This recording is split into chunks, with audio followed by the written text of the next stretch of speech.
Hello friends, स्वागत है आप सबों का एबीसी एकेडमी पर। तो फ्रेंड्स, आज के इस क्लास में हम लोग एडुटेरिया का एनसीईआरटी प्रैक्टिस सेट जो कि आपका क्लास 6 से लेकर 12 तक का है, उसका हम लोग क्लास नंबर सेकेंड देखने वाले हैं।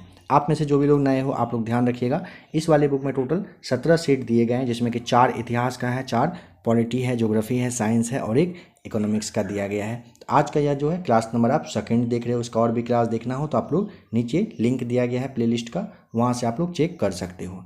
साथ ही साथ एक बात और आपसे कहना चाहेंगे कि आप में से जो भी लोग अभी आपका सामने एग्ज़ाम है, अगर आप लोग कोई क्लास देखना चाहते हो जो आपके एग्जामिनेशन के व्यू से सबसे बेस्ट हो, तो आपको यहाँ पे देखिए एक थंबनेल शो कर है, इसे आप लोग देख लीजिए। ठीक है, काफ़ी लोगों ने जो भी आप थंबनेल देख रहे हो ना, ये सारे क्लास को काफ़ी लोगों ने देख लिया है। काफ़ी ज़बरदस्त क्लास है, आशा करेंगे कि आप लोग भी इस क्लास को ज़रूर देखिएगा। क्लास 6 से लेकर के 12 तक का मास्टर वीडियो के रूप में क्लास दिया गया है। किसी में 3 घंटे का, किसी में 2 घंटे का, किसी में 6 घंटे का, किसी में 5 घंटे का क्लास आपको दिया गया है और एक ही क्लास में सारा जो भी क्वेश्चंस होना चाहिए सब खत्म कर दिया गया है। आप लोग अगर इसका क्लास देखना चाहते हो तो ज़रूर आप लोग देख लीजिएगा। आपका एग्ज़ाम सामने है और मास्टर वीडियो के रूप में आप लोग क्लास पसंद करते हो तो इसे आप लोग देखेंगे, काफ़ी हद तक आपको फ़ायदा मिलेगा इससे। आगे आप लोग खुद काफ़ी समझदार हो, सब कुछ समझते ही हो, तो आइए ज़्यादा टाइम इस पर बर्बाद नहीं करेंगे और प्रैक्टिस सेट नंबर सेकेंड के क्वेश्चन नंबर जो फर्स्ट है उसको सबसे पहले देखते हैं।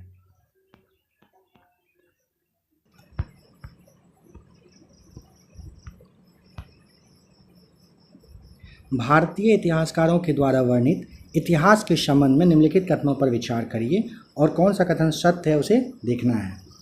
तो देखिए, सबसे पहले क्या होगा सही जवाब।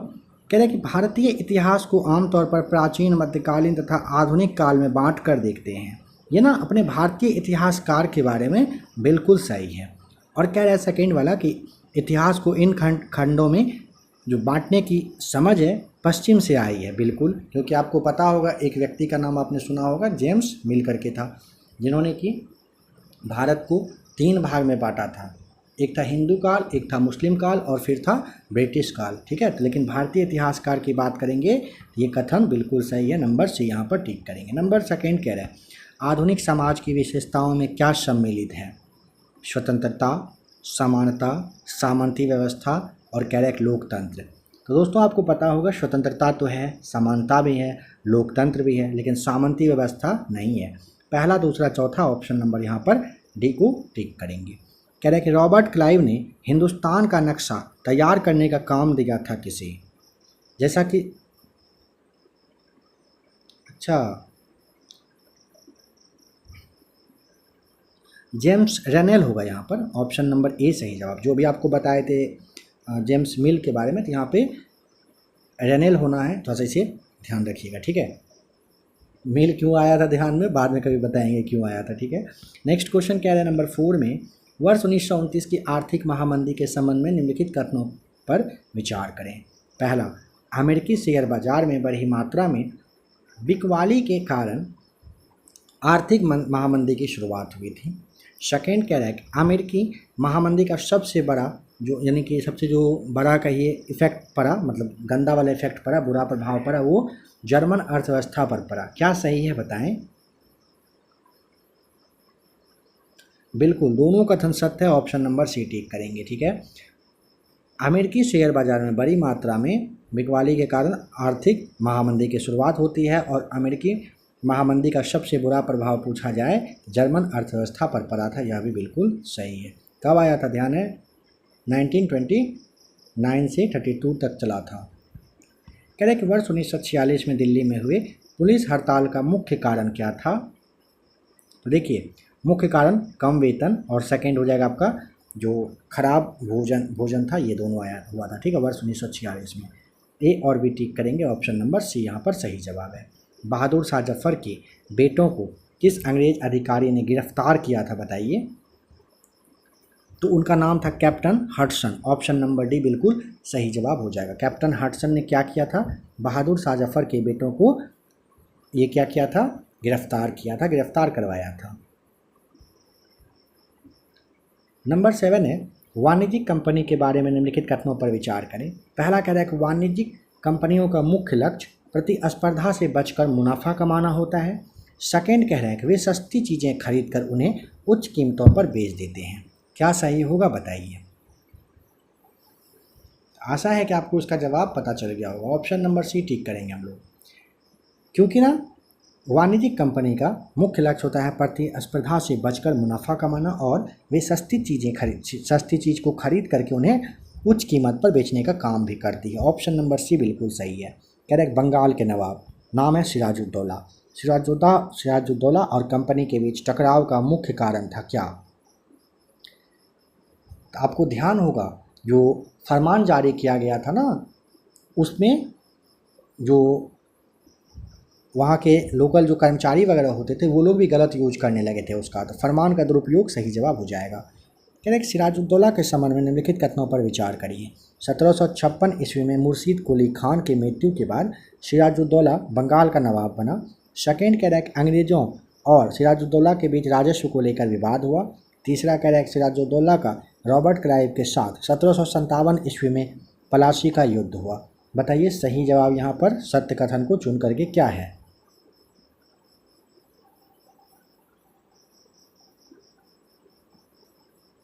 आशा है कि आपको राइट आंसर मिल गया होगा, क्योंकि नंबर फर्स्ट ना 1756 ईस्वी में मुर्शीद कुली खां की मृत्यु के बाद कह रहा है ना। तो दोस्तों यहाँ पे ध्यान रखिएगा, 1756 में अली वर्दी खान की मृत्यु होती है और इसके बाद सिराजुद्दौला नवाब बनता है। बात करें अगर मुर्शीद कुली खां की, पता है इसकी मृत्यु कब हुई थी। 1727 में। ठीक है, ऑप्शन नंबर जो पहला है गलत है। सेकेंड, अंग्रेज और सिराजुद्दौला के बीच में राजस्व को लेकर विवाद हुआ, सही है। सिराजुद्दौला का रॉबर्ट क्लाइव के साथ 1757 ईस्वी में पलासी का युद्ध हुआ, यह भी सही है, दूसरा कथन सही है। नंबर 10 कह रहा है सिराजुद्दौला के हार का सर्वप्रमुख कारण क्या था। सिराजुद्दौला के हार का सबसे मेन कारण आपसे पूछा जा रहा है क्या था। ऑप्शन नंबर हो जाएगा आपका सी सही जवाब। सेनापति मीर जाफ़र की धोखेबाजी की वजह से सिराजुद्दौला का हार होता है। ठीक है, ऑप्शन नंबर क्या होगा, सी सही जवाब होगा। नंबर 11 कह रहा है पलासी के युद्ध के पश्चात उत्पन्न परिस्थितियों के संदर्भ में निम्नलिखित कथनों पर विचार करें और असत्य कथन का चुनाव करें। देखिए, कंपनी ने बंगाल का प्रशासन नहीं संभाला क्योंकि इसका मुख्य उद्देश्य व्यापार करना था पलासी में। ठीक है, सिराजुद्दौला को मार दिया गया और मीर कासिम बंगाल का नवाब बना, यहाँ पे थोड़ा सा गलत हो जाएगा ये। ठीक है, सिराजुद्दौला को मार दिया गया था और मीर जाफ़र बंगाल का नवाब बनता है। यहाँ पे कासिम दिया हुआ है। ठीक है, तो ये मीर जाफ़र यहाँ पे आपको याद रखना है, ये बनता है। तो पहला कथन सही है, दूसरा असत्य है। असत्य पूछा है तो ऑप्शन नंबर बी सही जवाब टिक करेंगे। ज़्यादा टाइम वगैरह चाहिए होगा तो स्क्रीनशॉट लेना हो तो आप क्लास को रोक लिया करेंगे। वर्ष 1764 की बक्सर की लड़ाई के समय बंगाल का नवाब कौन था। ऑप्शन नंबर बी हो जाएगा मीर जाफ़र। कब, 1764 में जो बक्सर की लड़ाई होती है उस वक्त कौन, मीर कासिम। बक्सर की लड़ाई आपको याद रखना होता है, बक्सर की लड़ाई में इनको हरा दिया गया था और मीर जाफ़र को बंगाल का नवाब बनाया जाता है।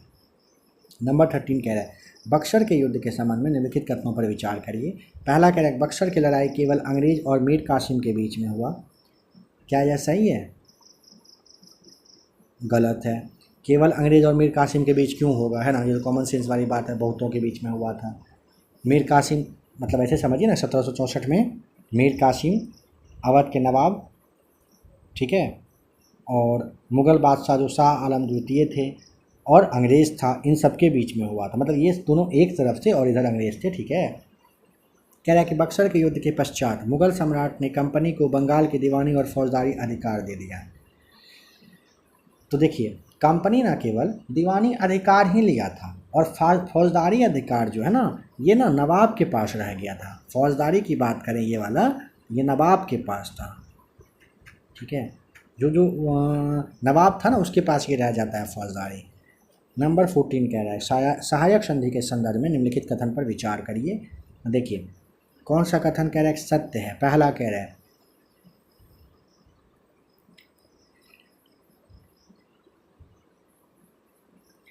सहायक संधि अपनाने वाले रियासतों को अपनी स्वतंत्र सेना रखने का अधिकार नहीं होता था। बिल्कुल सही बात है। ठीक है, अंग्रेज का सेना रहता था और पैसा देना होता था रियासतों को देना होता था। सेकेंड कह रहा है सहायक संधि अपनाने वाली रियासतें को कंपनी द्वारा सुरक्षा दिया जाता था, सही है। और सुरक्षा के निर्धारित रकम नहीं चुकाने पर कंपनी उसके रियासत का इलाका अपने कब्जे में ले लिया करती थी, सही है। तीनों कथन सत्य है।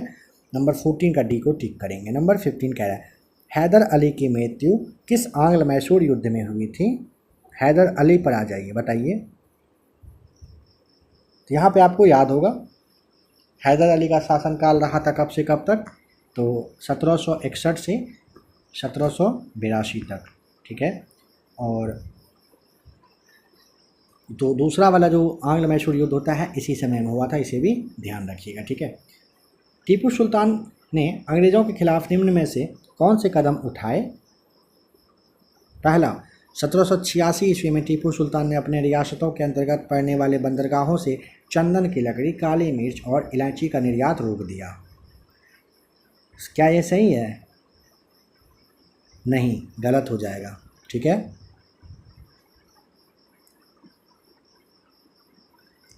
क्यों पता है?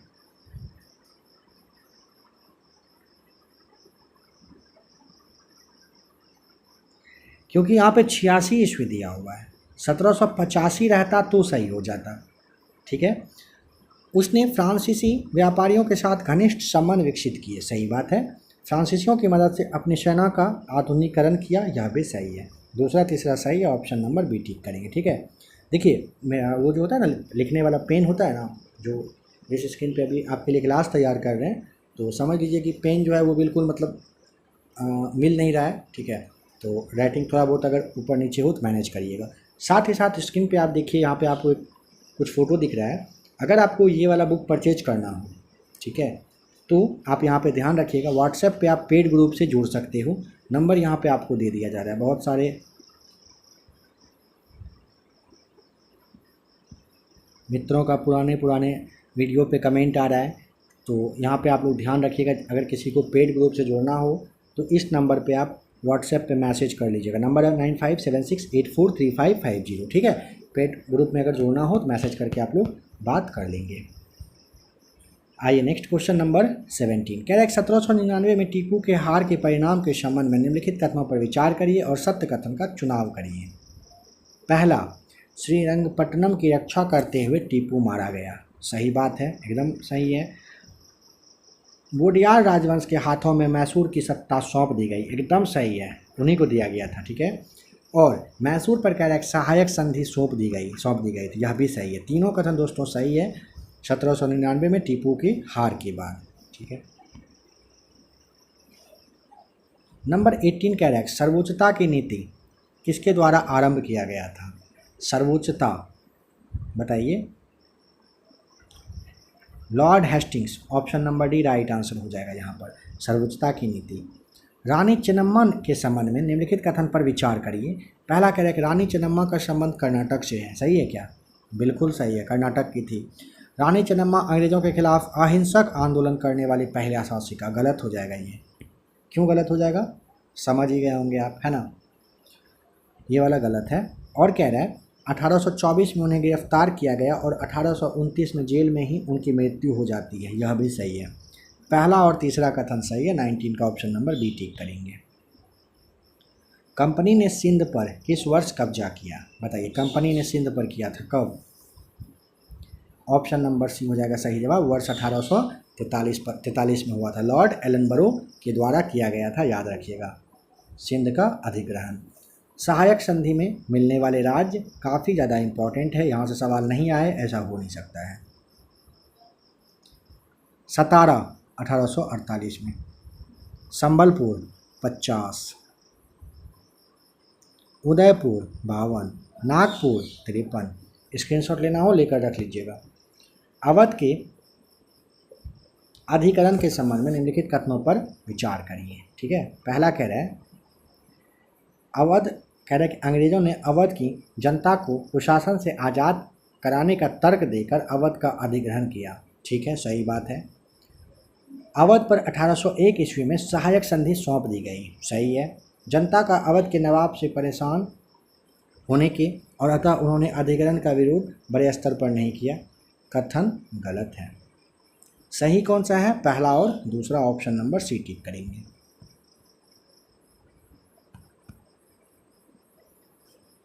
गवर्नर जनरल वारेन हेस्टिंग्स द्वारा लागू किए गए न्याय व्यवस्था की निम्नलिखित विशेषताएं थी। सत्य कथन का चुनाव करिएगा यहाँ पर, ठीक है। देखते हैं पहला क्या कह रहा है। हर जिले में 2 अदालत बनाई गई, फौजदारी अदालत और दीवानी। बिल्कुल सही है, पता ही होगा आपको, ऑप्शन नंबर ये सही हो जाएगा यहाँ पर। सेकेंड कह रहे हैं क्या, दीवानी अदालतों के मुखिया यूरोपीय जिला कलेक्टर होते थे, जिसमें यूरोपीय पद्धति पर दीवानी कार्य किए जाते थे। गलत।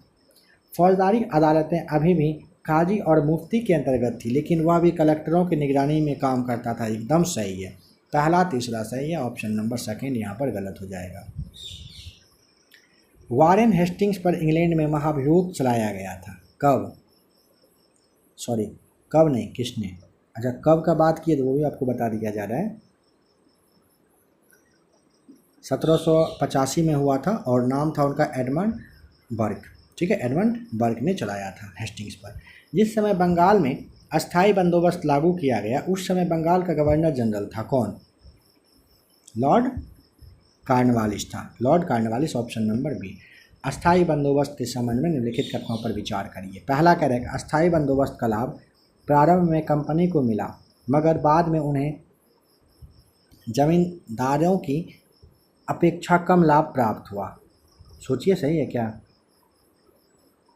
और यहाँ पे असत्य कथन पूछा है, यह वाला तो सही है। बाद कह रहे अस्थायी बंदोबस्त की रकम ज़्यादा होने के कारण कई जमींदारों की जमींदारी राजस्व चुकान में विफल होने के कारण चली गई, छीन ली गई। सही है। किसानों के लिए यह व्यवस्था दमनकारी सिद्ध हुई, क्योंकि लगान की रकम बहुत ज़्यादा थी और ज़मीन पर उसका अधिकार सुरक्षित नहीं था। एकदम सही है, तीनों कथन सही है। असत्य पूछा है, डी टिक करेंगे, कोई भी असत्य नहीं है। महालवारी व्यवस्था लागू करते समय बंगाल का गवर्नर जनरल कौन था, बताइए। Option number B, lord Hastings बताना होता है। महालवारी व्यवस्था लागू करते समय बंगाल का गवर्नर जनरल कौन था, लॉर्ड हेस्टिंग्स था। कह रहा है कि महालवारी व्यवस्था के संबंध में निम्नलिखित कथनों पर विचार करिए। कह रहा है कि अलेक्जेंडर रीड ने इसे पहली बार लागू किया। सोचिए सही है क्या, और सत्य कथन यहाँ पर बताएंगे, गलत हो जाएगा। महालवारी व्यवस्था हॉल्ट मैकेंजी नामक अंग्रेज थे 1822 में लागू किए थे, तो ये गलत हो जाएगा महालवारी में, ठीक है। यह व्यवस्था महाल जो गांव का समूह होता था उससे ही किया जाता था। सोचिए, बिल्कुल सही है ये।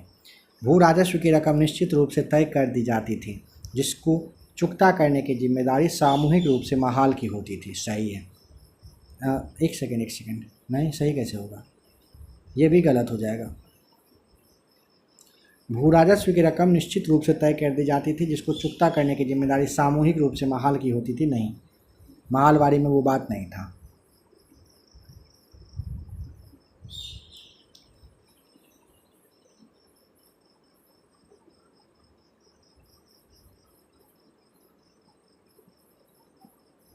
किसान से हुआ था, ठीक है, डायरेक्ट किसान से हुआ था, कहने का ये मतलब है, सामूहिक रूप से नहीं हुआ था।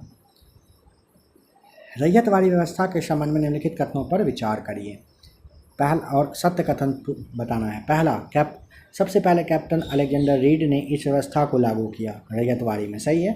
भू राजस्व वसूलने की व्यवस्था किसी संस्था या जमींदारों से न करके सीधे रैयतों से किया गया। एकदम यह भी सही है, दोनों कथन सत्य, ऑप्शन नंबर सी टिक करेंगे। बंगाल में नील विद्रोह किस वर्ष में हुआ था, बताइए। बहुत ज़्यादा इंपॉर्टेंट है, जानते होंगे आप, क्यों ना आपके लिए छोड़ दिया जाए, कमेंट करके ज़रा सा बताइए बंगाल में नील विद्रोह किस वर्ष में हुआ था। आते हैं नेक्स्ट क्वेश्चन पर। निम्न में से कौन सा आदिवासी समूह पशुपालक नहीं थे। मोस्ट वीवीआई में आप इसे रख लीजिए। लबारिया था, गद्दी था, वन गुज्जर था। बैगा नहीं हुआ करता था, याद रखिएगा, ठीक है। आंध्र प्रदेश के लबारिया थे, पंजाब के पहाड़ में रहने वाले वन गुर्जर थे, और ये गाय भैंस वगैरह पालते थे। गद्दी जो है ये कुल्लू के गद्दी हुआ करते थे, ठीक है। बैगा जनजाति की बात किया जाए तो मध्य भारत में रहते थे और शिकार मतलब शिकारी वगैरह ऐसे आप कह सकते हो होता था, ये लोग शिकार किया करते थे बैगा। औपनिवेशिक काल से आदिवासियों के जीवन पर निम्नलिखित असर पड़े। सत्य कथन का चुनाव करें। आदिवासी मुखियाओं ने उनका मालिकाना हक और शासकीय शक्तियां छीन ली गई और उन्हें ब्रिटिश अधिकारियों द्वारा बनाए गए नियम को मानने के लिए बाध्य कर दिया गया। नहीं, गलत है। घुमंतू काश्तकारोों को एक स्थान पर रहने के लिए बाध्य करने का प्रयास किया जाने लगा। सही है, दूसरा कथन सही है, ऑप्शन नंबर बी आपको टिक करना है यहाँ पर। चैप्टर 8 जो आपका चैप्टर 4 जो क्लास आपका 8 है, वहीं से यह सवाल लिया गया है, पेज नंबर 43 है। आदिवासी विद्रोह तथा उनके घटित होने वाले वर्ष का मिलान करें। कौन सा कब क्या हुआ था? देखिए, संथाल विद्रोह 55 में होता है, सही है। कोल होता है 31 में, सही है। वर्ली होता है 40 में और बस्तर होता है 1910 में। दो सही है, दो थोड़ा सा उल्टा पुल्टा है। ऑप्शन अगर बात करें हम लोग तो सी सही जवाब हो जाएगा। बिरसा मुंडा के संदर्भ में निम्नलिखित कथन पर विचार करिए और सत्य कथन का चयन करिए। पहला, बिरसा मुंडा समाज में सुधार के पक्षधर थे। वे एक स्थान पर टिक कर खेती करने, समूह में रहने और मदिरा पान से युवाओं को दूर करने की सलाह दी। सही बात है। वे जनेऊ धारण करते थे और शुद्धता व दया पर जोर रखते थे। एकदम सही है, ऑप्शन नंबर सी, दोनों कथन सत्य हैं। किस गवर्नर जनरल ने यह फैसला किया कि बहादुर शाह जफर आखिरी मुगल बादशाह होंगे? यहाँ पे बहुत लोग फंसते हैं, पता है। लॉर्ड कैनिंग हो जाएगा सही जवाब, ठीक है। बहादुर शाह जफर अगर बात करें कि आखिरी मुगल बादशाह मतलब मुगल बादशाही ख़त्म, तो कैनिंग हो जाएगा। और अगर आता है कि उनको निकाल करके कहीं और शिफ्ट किया जाएगा, तब आएगा डलहौजी, याद रखिएगा। बस शिफ्ट करने का बाद अंतिम का बात करेगा कैनिंग। कह रहे कंपनी द्वारा भारत में सुधार के नाम पर ईसाई धर्म को प्रोत्साहित करने के लिए निम्न में से कौन सा कदम उठाए गए हैं? पहला, 1830 के बाद कंपनी ने ईसाई मिशनरियों को ज़मीन व संपत्ति जुटाने की छूट दी। सही है। वर्ष 1850 में एक नया कानून बनाया गया जिसमें प्रावधान किया गया कि अगर कोई भारतीय व्यक्ति ईसाई धर्म अपनाता है तो उसे पुरखों की संपत्ति पर पहले जैसा अधिकार मिलेगा। बिल्कुल, दोनों कथन सत्य हैं। मंगल पांडे को किस दिन फांसी दी गई थी? तो ऑप्शन नंबर ए हो जाएगा 8 अप्रैल 1857 को सही जवाब है, ठीक है। वर्ष 1857 के विद्रोह के बागी और उनसे संबंधित क्षेत्रों का मिलान करिए, बताइए। नाना साहब कानपुर, बिरजिश कद्र कहाँ से थे? लखनऊ। रानी अवंतीबाई लोधी कहाँ से? राजगढ़। लक्ष्मीबाई झांसी। 38 का ये वाला सही है, यानी ऑप्शन अगर देखें तो डी में बिल्कुल सही दिख रहा है। विद्रोहियों के संबंध में निम्नलिखित कथनों पर विचार करिए। कह रहा है बहादुर शाह जफर को उनकी पत्नी के साथ निर्वासित कर रंगून के एक जेल में भेज दिया गया जहां 1861 में उनकी मृत्यु हो जाती है। सही है क्या? नहीं, गलत है। 1858 में रानी लक्ष्मीबाई अंग्रेज़ों से लड़ते हुए वीर गति को प्राप्त होती है। सही है क्या? हाँ है। तात्या टोपे मध्य भारत के जंगलों में रहते हुए आदिवासियों और किसानों की सहायता से छापामार युद्ध किया करते थे। एकदम सही है, दोनों कथन सही हो जाएगा। ऑप्शन नंबर दूसरा तीसरा के लिए बी को टिक करना है। कह रहा है 1857 के विद्रोह के बाद अंग्रेजों ने अपनी नीतियों में निम्नलिखित बदलाव किए। कौन कौन से? सत्य कथन का चुनाव करना है। तो देखिए, पहला कह रहा है ईस्ट इंडिया कंपनी के सारे अधिकार ब्रिटिश साम्राज्य के हाथ में सौंप दिए गए एवं एक परिषद का गठन किया गया जिसे इंडिया काउंसिल कहा गया। एकदम सही है। डलहौजी के व्यवगत के सिद्धांत को त्याग दिया गया और शासकीय और स्थानीय शासकों को दत्तक पुत्र को सत्ता सौंपने की छूट दे दी गई। अंग्रेजों ने भारतीय लोगों के धर्म और सामाजिक रीति रिवाज का सम्मान करने का फैसला किया। यह भी सही है। Option number D right answer हो जाएगा। एशियाटिक सोसाइटी ऑफ बंगाल की स्थापना किसने किया? काफ़ी इजी क्वेश्चन है, विलियम जोन्स राइट आंसर है। बनारस में हिंदू कॉलेज की स्थापना किस गवर्नर जनरल के शासनकाल में हुआ है? Lord Cornwallis. Option number B यहाँ पर राइट आंसर हो जाएगा। मैकाले के मिंट्स के आधार पर किस वर्ष अंग्रेजी शिक्षा का अधिनियम पारित किया गया? आपको पता है 1835 में यह आता है। दोस्तों फिर से कहना चाहेंगे, क्वेश्चन के साथ आपको राइट आंसर फटाफट बताया जा रहा है, तो जो भी मित्र पहले नहीं सुन पाए हों ध्यान रखिएगा। एक्सप्लेनेशन क्लास में नहीं दिया जा रहा है। अगर आपको एक्सप्लेनेशन देखना हो तो एनसीईआरटी सार संग्रह का किरण का एक बुक आपको दिया जा चुका है, जिसमें कि बिहार ऑल एग्जाम स्पेशल करके है, 6300 प्लस क्वेश्चंस का संग्रह है, पूरा क्लास मास्टर वीडियो के रूप में है, ज़रूर देखिएगा। साथ ही साथ प्लेटफॉर्म यानी कि रुक्मणी का एनसीईआरटी सार संग्रह जो क्लास 6 से 12 तक का है, उसका भी मास्टर वीडियो दिया गया है। एक क्लास में एक चैप्टर यानी कि एक सब्जेक्ट को ख़त्म किया गया है, history, polity, geography, physics, chemistry, bio और इकोनॉमिक्स। आप लोग उसे ज़रूर देख लीजिएगा। आज के इस क्लास में आपको फटाफट रिवाइज कर देना है। टाइम इतना ज़्यादा कहिए कि मतलब ज़िंदगी में कुछ काम की वजह से व्यस्तता चल रहा है ना, कि सही से क्लास लाना मुश्किल हो रहा है, लेकिन क्लास प्रॉपर देना ही पड़ता है, आप जानते हो अच्छे से। तो थोड़ा सा इस बात को ध्यान रखिएगा और थोड़ा सा शेयर वगैरह दोस्तों ज़रूर कर दीजिएगा, क्लास को शेयर कर दीजिएगा, लाइक तो करना ही है। वर्ष 1854 के वुड डिस्पैच के संबंध में लिखित कथन पर विचार करने के लिए कहा था। आशा है कि आपको इसके बारे में पता चल गया है, आपने अच्छे से समझ लिया। क्या वुड के नीति पत्र में यूरोपीय शिक्षा से भारतीयों के नैतिक चरित्र उत्थान का तर्क दिया था। सही बात है। वुड के नीति के पत्र के आधार पर 1854 में सरकारी विभाग का गठन किया गया, ताकि शिक्षा संबंधी सभी मामलों पर सरकार का नियंत्रण किया जा सके। इस दस्तावेज में अंग्रेजी शिक्षा का एक व्यावहारिक लाभ आर्थिक क्षेत्र में भी बताया गया था। यह भी सही है, तीनों कथन सत्य है। ऑप्शन नंबर डी आपको याद रखना होता है। महात्मा गांधी के शिक्षा संबंधी विचारों के संबंध में निम्नलिखित कथनों पर विचार करिए, सत्य कथन का चयन करिए। देखिए, महात्मा गांधी अंग्रेजी शिक्षा के खिलाफ थे। उनके मुताबिक अंग्रेजी शिक्षा भारतीयों को अपाहिज बना देगी और अपने सामाजिक परिवेश से काट देगी। सही है। उनके अनुसार पढ़ने और लिखने की क्षमता पा लेना ही शिक्षा नहीं है। एकदम सही है, तीनों कथन बिल्कुल सत्य। ऑप्शन नंबर डी टिक करेंगे। आइए 46 पर। टैगोर के शिक्षा संबंधी विचारों के संबंध में कौन से कथन सत्य हैं? चलिए पहला देखिए, कह रहा है टैगोर अंग्रेजी शिक्षा पद्धति से खुश नहीं थे। सेकेंड कह रहा है उनके अनुसार सृजनात्मक शिक्षा केवल प्राकृतिक परिवेश में ही प्रोत्साहित किया जा सकता है। और तीसरा कह रहा है टैगोर आधुनिक पश्चिमी सभ्यता और पारंपरिक परंपरा के भारतीय जो परंपरा है उसके श्रेष्ठ तत्वों का सम्मिश्रण चाहते थे। देखिए दोस्तों, तीनों कथन सत्य है, याद रखिएगा। टैगोर अंग्रेजी शिक्षा जो था उससे खुश नहीं था, ठीक है, मतलब उसका जो तरीका था उससे।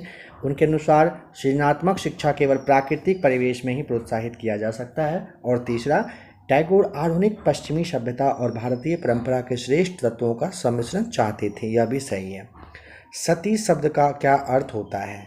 सती का अर्थ होता है ऑप्शन नंबर सी, सदाचारी महिला कहते हैं, ठीक है। राजा राम मोहन राय के संबंध में निम्नलिखित कथनों पर विचार करिए। पहला कह रहा है उन्होंने कोलकाता में ब्रह्म समाज की स्थापना की। ब्रह्मो लिखा हुआ है, मतलब ब्रह्म समाज की स्थापना की, ठीक है। पहला बात तो सही है। राजा राम मोहन राय पश्चिमी शिक्षा के प्रसार के पक्ष में थे, ठीक है। राजा राम मोहन राय ने विधवा विवाह जो महिला का समर्थन है उसमें विधवा विवाह के पक्ष में कानून बनाने की मांग की। बताइए सही कौन कौन सा है?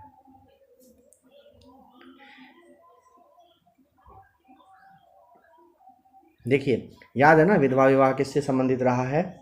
किससे था? ईश्वरचंद्र विद्यासागर से था ना। तो यहाँ पर तो ये होगा नहीं, तो ऑप्शन नंबर पहला दूसरा सही है। प्राचीन ग्रंथों का हवाला देकर किसने समाज सुधार की पहल प्रारंभ की थी? वह थे राजा Ram Mohan Roy. Option number A सही जवाब, ठीक है, ए हो जाएगा राइट आंसर। नेक्स्ट क्वेश्चन कह रहा है विधवा विवाह का कानून किस गवर्नर जनरल के शासनकाल में पारित किया गया था? तो उनका नाम हो जाएगा Lord Canning. Option number D सही जवाब, ठीक है। विधवा विवाह का कानून किस गवर्नर जनरल के शासनकाल में पारित होता है? लॉर्ड कैनिंग के। लड़कियों के लिए स्कूल खोलने वाले सुधारकों व उनके क्षेत्र का मिलान करें। बहुत ही ज़्यादा इम्पोर्टेंट है। यहाँ पे आप ना ऑप्शन नंबर जो 50 का है ना, डी को आप देखिए, लॉर्ड कैनिंग सही होना था, ठीक है।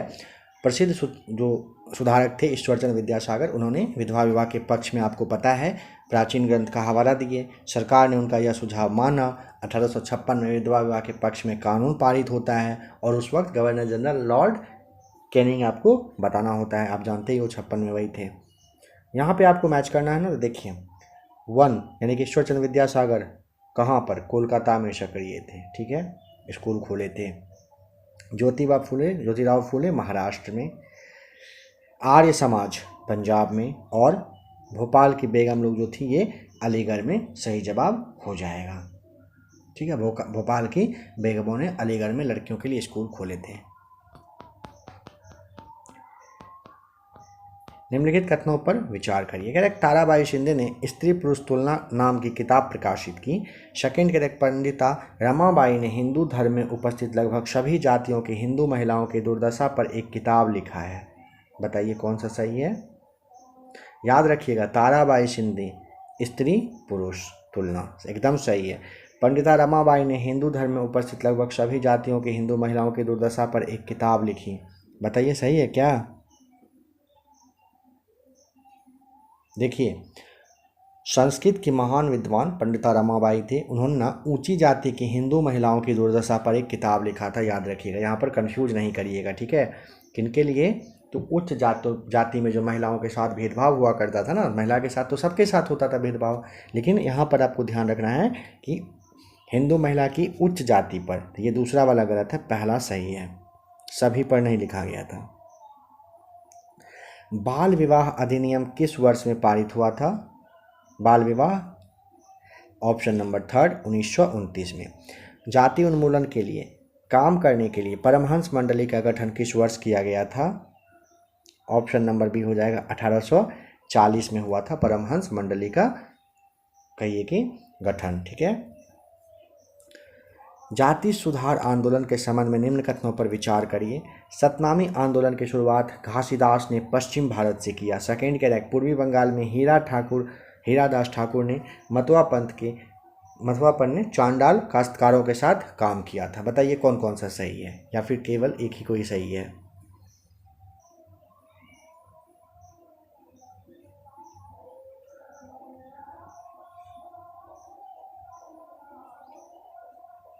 देखिए यहाँ पे दिया है ना, सतनामी आंदोलन की शुरुआत घासीदास ने पश्चिम भारत में, तो गलत हो जाएगा। क्यों? क्योंकि यहाँ पर आपको ना मध्य भारत बताना होता है। ठीक है। और पूर्वी बंगाल में हीरादास ठाकुर ने मतवा पंथ चांडाल काश्तकारों के साथ काम किया था। यह सही है, यह वाला गलत है। दूसरा वाला क्या है सही, पहला वाला गलत है। पश्चिमी की जगह यहाँ पर अगर मध्य रहता तो फिर सही हो जाता। ठीक।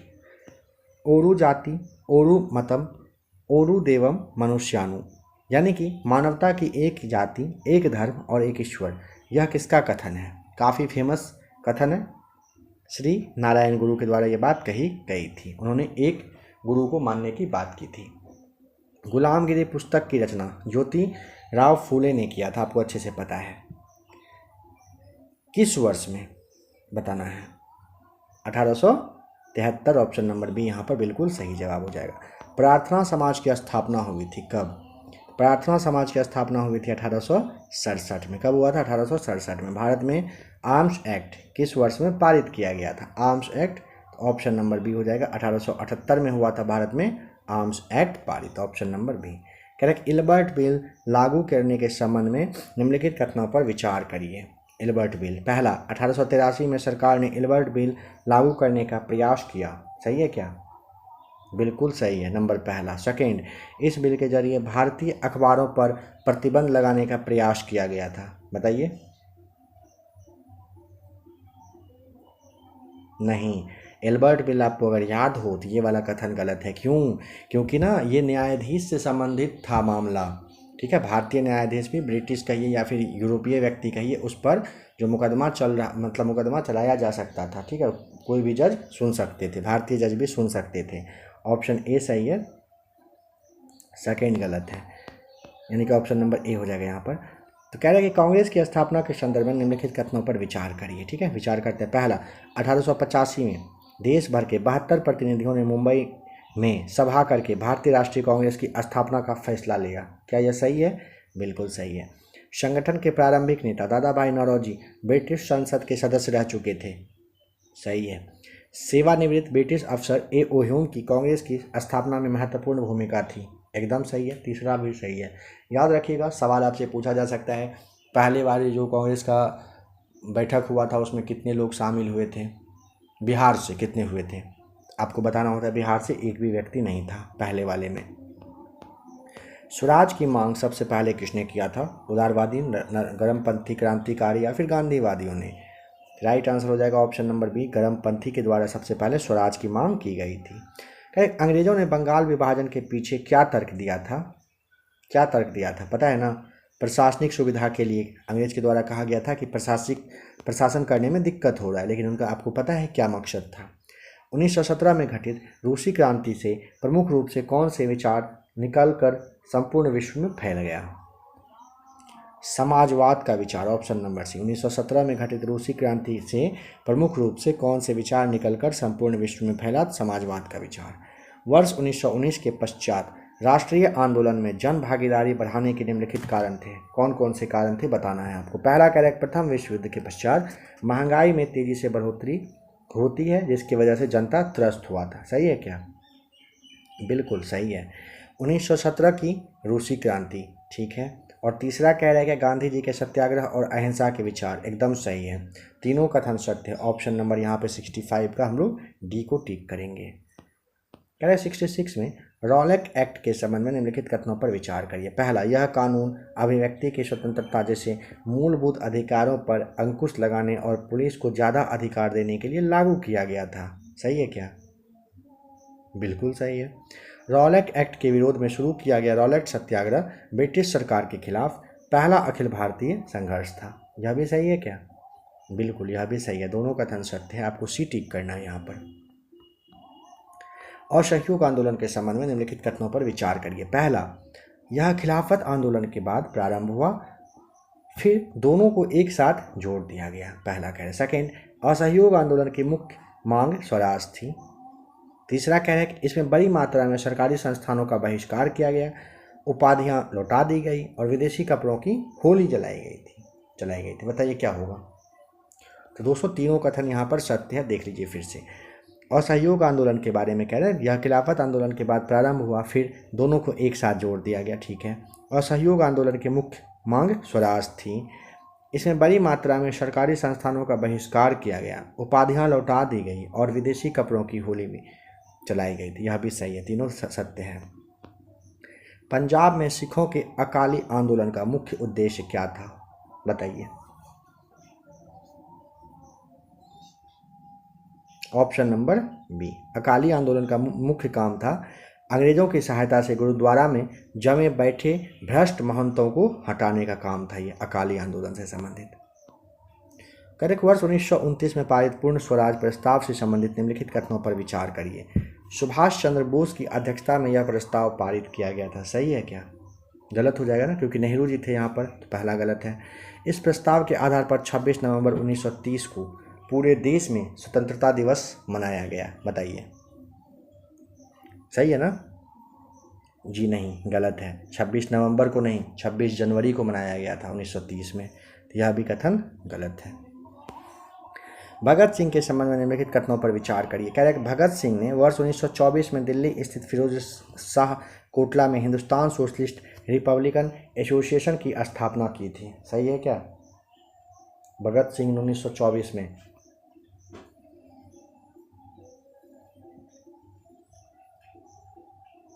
भगत सिंह, चंद्रशेखर आज़ाद, सुखदेव और कुछ क्रांतिकारी राष्ट्रवादी औपनिवेशिक शासन में आपको पता होगा लड़ रहे थे।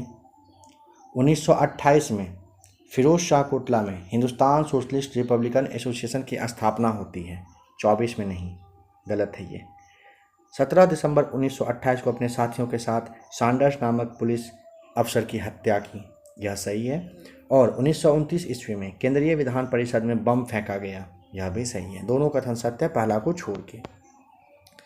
राष्ट्रीय आंदोलन से संबंधित निम्नलिखित कथनों पर विचार करिए। पहला, 1935 का गवर्नमेंट ऑफ इंडिया एक्ट में प्रांतीय स्वायत्तता का प्रावधान किया गया था। सही है। 1937 में प्रांत विधायिकाओं के चुनाव में कांग्रेस को 11 में से 7 प्रांतों में कांग्रेस की सरकार बनी थी। बताइए, दोनों सही है क्या? बिल्कुल दोनों सही है। ऑप्शन नंबर सी यहाँ पर हम लोग टिक करेंगे। कह रहे किस वर्ष में मुस्लिम लीग ने स्वतंत्र राज्य की मांग करते हुए एक प्रस्ताव पारित किया था? ऑप्शन नंबर हो जाएगा 1940 में। ऑप्शन डी सही जवाब है। ठीक है। सुभाष चंद्र बोस के संबंध में निम्नलिखित कथनों पर विचार करिए। पहला, वे समाजवादी विचार वाले नेता थे। सेकेंड, करेक्ट, उन्होंने आज़ाद हिंद फौज का नेतृत्व किया था। बताइए कौन सा कथन सत्य है? तो देखिए सुभाष चंद्र बोस समाजवादी नेता थे, सही है। आज़ाद हिंद फौज का नेतृत्व किया था, यह भी सही है। दोनों कथन सत्य है, सी को ठीक करेंगे। भारतीय इतिहास में दर्ज बर्बर प्रत्यक्ष कार्यवाही दिवस मुस्लिम लीग द्वारा कब प्रारंभ किया गया था? तो डेट आपको याद रखना होता है, 16 अगस्त 1946 को हुआ था। कब हुआ था? 16 अगस्त 1946 को। करेक्ट। मॉन्टेस्क्यू के संबंध में निम्नलिखित कथनों पर विचार करिए। पहला, इन्होंने the spirit of the laws नामक पुस्तक की रचना की है। सेकेंड, करेक्ट, इस पुस्तक में सत्ता के शक्ति के विभाजन की बात लिखी गई है। बताइए कौन कौन सा सही है? तो याद रखिएगा दोनों कथन सत्य है। मॉन्टेस्क्यू के संबंध में द स्पिरिट ऑफ लॉज नामक पुस्तक लिखी गई है और इसमें सत्ता के विभाजन की बात भी की गई है, यह भी सही है। फ्रांस की नेशनल असेंबली के संबंध में निम्नलिखित कथनों पर विचार करिए। पहला, करेक्ट, 1791 के संविधान ने कानून बनाने का अधिकार नेशनल असेंबली को सौंप दिया, सही है। नेशनल असेंबली अप्रत्यक्ष रूप से चुनी जाती थी। बताइए सही है क्या? सही है। 25 वर्ष से अधिक उम्र वाले सभी नागरिकों को वोट देने का अधिकार था, गलत है। क्योंकि ना वहाँ पे कम से कम 3 दिन का मजदूरी चुकाने वाले को वोट देने का अधिकार दिया गया था, ये तो होगा नहीं। पहला दूसरा कथन सत्य है। फ्रांस के राष्ट्रगान के संबंध में निम्नलिखित कथनों पर विचार करिए। करेक्ट, फ्रांस की राष्ट्रगान का नाम मार्सिले है। सेकेंड, करेक्ट, यह गीत पहली बार स्वयंसेवियों ने पेरिस की ओर कूच करते हुए गाया था। देखिए दोनों कथन सत्य है। फ्रांस की राष्ट्रगान का नाम मार्सिले है और यह गीत पहली बार स्वयंसेवियों ने पेरिस की ओर कूच करते हुए गाया था। ठीक है, दोनों कथन सत्य है, ऑप्शन नंबर सी। करेक्ट, यूरोपीय समाजवाद के संदर्भ में निम्नलिखित कथनों पर विचार करिए। पहला, समाजवादी निजी संपत्तियों के विरोधी थे, सही है क्या? ठीक है, यह भी सही, ये तो सही हो जाएगा। कोऑपरेटिव यानी सामूहिक उद्यम समाजवाद का ही एक स्वरूप है, यह भी सही है। मार्क्स का मानना था कि औद्योगिक समाज पूंजीवादी समाज है, यह भी सही है। तीनों कथन सत्य हो जाएगा 78 का। कह रहे कि 79 में, यहाँ पे ऑप्शन नंबर डी टिक करिएगा। 78 में कह रहे कि खूनी रविवार के संबंध में निम्नलिखित कथनों पर विचार करिए। पहला, यह घटना वर्ष 1917 में घटी जब मजदूरों का एक दल जार के महल के सामने विरोध करने के लिए प्रदर्शन करते हुए पहुंच गया था, कह रहे हैं, सही है क्या?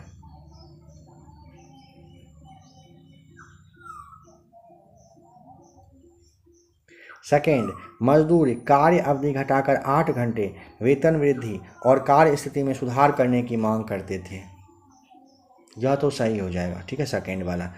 पहला जो है ना गलत हो जाएगा, यानी कि ऑप्शन नंबर आपका यहाँ पर बी सही जवाब हो जाएगा। नेक्स्ट क्वेश्चन नंबर 80 पर आ जाइए। करेक्ट, जर्मनी को आर्थिक संकट से निकलने के लिए अमेरिकी सरकार ने कौन सी योजना बनाई है? तो यहाँ पे आपको बताना होता है, वह था डॉब्स योजना। ऑप्शन नंबर ए क्या होगा? बी कहने का मतलब डॉब्स योजना यहाँ पर हो जाएगा। ठीक है, 81 से आपको पता है कि यहाँ पे करेंट अफेयर्स का सवाल दिया गया है, तो उसे फिलहाल रहने देते हैं। ठीक है, अभी आशा करता हूँ कि आज का क्लास भी आपको पसंद आया होगा। एनसीईआरटी का जो आपका ये क्लास 6 से लेकर के 12 तक का सार संग्रह है। आज का यह जो क्लास था, सेट नंबर आपने सेकेंड देखा। इसका और भी सेट देखना हो तो प्लेलिस्ट आकर के आप चेक कर लीजिएगा। जैसा कि आपको बताया जा चुका है, एनसीईआरटी सार संग्रह देखना हो, नीचे डिस्क्रिप्शन में आपको लिंक दे दिया गया है, उसे आप लोग ज़रूर देख लीजिएगा।